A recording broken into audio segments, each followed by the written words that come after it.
L'Hebdo-Copro, Isabelle Dahan, fondatrice de monimmeuble.com, mon-immeuble.com. L'information et les services de la copropriété. Un grand bonjour à tous les auditeurs et auditrices de Radio Imo.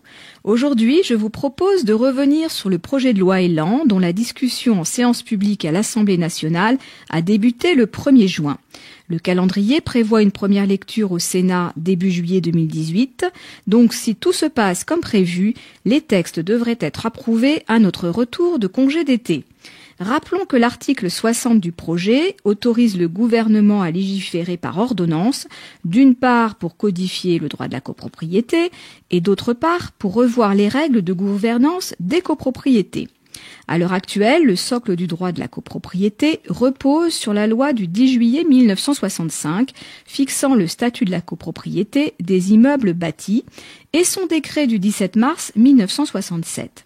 En 50 ans, le droit de la copropriété a connu une inflation législative importante avec de nombreux textes intégrés dans divers codes, sans compter une jurisprudence extrêmement dense. Il devient vraiment difficile de s'y retrouver. Il est donc urgent de rédiger un texte plus simple, clair et accessible. C'est bien ce que propose le gouvernement en légiférant par ordonnance.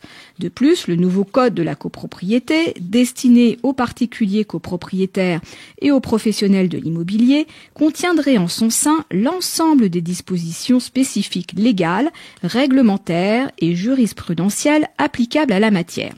Il est en effet prévu de réécrire les articles trop longs en les simplifiant, de supprimer certains textes sans intérêt pratique, de regrouper certains thèmes par l'adoption d'un plan rigoureux, de proposer des définitions claires et précises de notions clés telles que lot, syndicat de copropriété, syndic ou encore conseil syndical.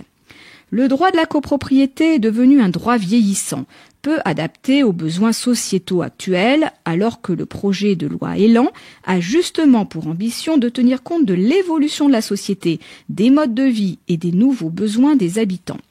Bien qu'il existe 3 grands types de copropriétés, les petites, les moyennes et les grandes, le droit applicable est le même pour toutes sans exception.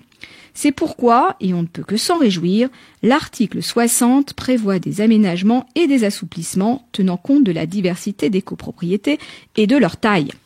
Aussi, s'agissant des petites copropriétés, il est prévu de réfléchir à des mesures telles que la dispense de syndic et ou de conseil syndical, de l'assouplissement des règles de convocation et de tenue des assemblées générales, de la simplification de la procédure relative aux actions en paiement de la quote-part des parties communes engagées contre les copropriétaires ou encore du recours simplifié aux syndics coopératifs.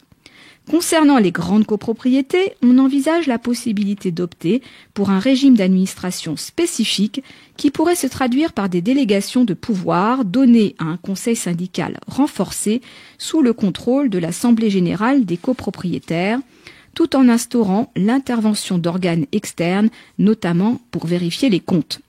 Plus généralement, il est prévu de simplifier les règles relatives à la tenue des assemblées générales, en donnant, par exemple, la possibilité d'adresser certaines notifications sur l'extranet de la copropriété, en facilitant le régime des procurations ou en autorisant le vote par correspondance, ainsi que le recours à la visioconférence.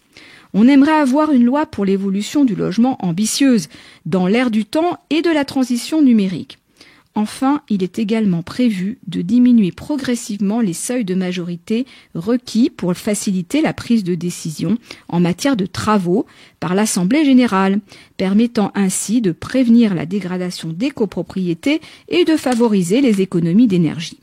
Le nouveau code de la copropriété doit être publié dans un délai maximum de 24 mois à compter de l'entrée en vigueur de la loi.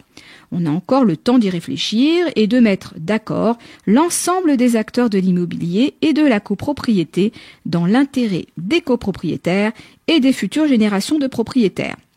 Vous pouvez visionner les vidéos enregistrées des séances publiques et des débats de l'Assemblée nationale, article par article, sur le site vidéo.assembléenationale.fr, dont le lien se trouve sous la chronique. Pour rappel, demain, nous organisons notre soirée apéro copro. Il est encore possible de réserver votre place. Vous trouverez également le lien d'inscription sous la chronique. On se retrouve la semaine prochaine. D'ici là, portez-vous bien et continuez de nous suivre sur monimmeuble.com. L'Hebdo Copro, Isabelle Dahan, fondatrice de monimmeuble.com, mon-immeuble.com. L'information et les services de la copropriété.